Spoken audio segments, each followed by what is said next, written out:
90% লোক বাড়ি বানানোর সময় এই ভুলটা করেই, প্রপার প্ল্যানিং করে না। প্ল্যানিং না করার জন্য দেখবেন বেশিরভাগ সময় 20 থেকে 30% এস্টিমেটেড কস্ট বেশি হয়ে যায়। যদি আপনি বাড়ি বানানোর কথা ভাবেন, তাহলে আজ আপনাকে সিম্পল 5টা হ্যাকস দেবো, এটাকে নোট ডাউন করে রাখুন। আপনার মিনিমাম 20 থেকে 30% যে বাজেট প্রবলেম হয় সেটা হবে। নাম্বার 1, বেশিরভাগ মানুষ শুধুমাত্র ইট, বালি, সিমেন্ট, র মেটেরিয়ালসের ওপরেই কনসেন্ট্রেট করে, ফিনিশিং পার্টে কনসেন্ট্রেট করে না। আসল খরচা কিন্তু হয় ফিনিশিং পার্টে গিয়েই, সেখানেই কিন্তু হিডেন এক্সপেন্স থেকে যায়। Second problem, labour issue.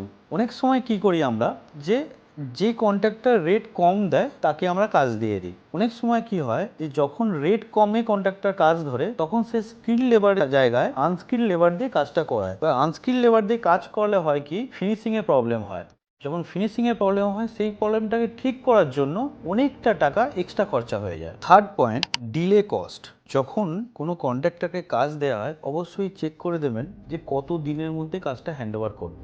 যদি আপনি কন্ট্রাক্টর বা কোম্পানি সিলেক্ট করার সময় কন্ট্রাক্টরের ব্যাকগ্রাউন্ড না চেক করেন, তাহলে কি হয়, যদি 6 মাসের প্রজেক্ট 12 মাস চলে যায়, তাহলে 6 মাস যে এক্সট্রা টাইমটা লাগে, এই এক্সট্রা টাইমটার জন্য আপনার পার্সোনাল লাইফ থেকে শুরু করে প্রজেক্টের কস্ট অনেকটাই বেড়ে যায়। Fourth point, hidden cost. Suppose say আপনি ফিনিশিং পার্টে টাইলস ইউজ করবেন, আপনি আগে থেকে প্ল্যানিং করলেন না, কি কোয়ালিটির টাইলস ইউজ করবেন, কি সাইজের টাইলস ইউজ করবেন, কোথায় কোন টাইলসটা ইউজ করলে সব থেকে ভালো তার ইউজার ফ্রেন্ডলি হবে, সেটা আপনি প্ল্যানিং করলেন না। বাট যখন বিল্ডিং শেষের জায়গায়, তখন দেখছেন হড়বড়ি করে আপনি যে কোনো টাইলস পাচ্ছেন লাগিয়ে দিচ্ছেন। তো সেখানে কি হয়, অনেকটা পরিমাণ কস্ট আপনার ইনক্রিজ করে, প্লাস বোনাসে থাকে হচ্ছে রেজাল্টটাও খারাপ দেয়। Number 5, emergency cost. অনেক সময় লক্ষ্য করবেন, যারা বাড়ি তৈরি করেছেন তারা অবশ্যই জানেন, প্রজেক্টের মধ্যে রেনি সিজন চলে আসলো, প্রজেক্টের ডিজাইন মিডওয়েতে চেঞ্জ করছেন। এই সমস্ত কারণে কি হয়, অ্যাকচুয়ালি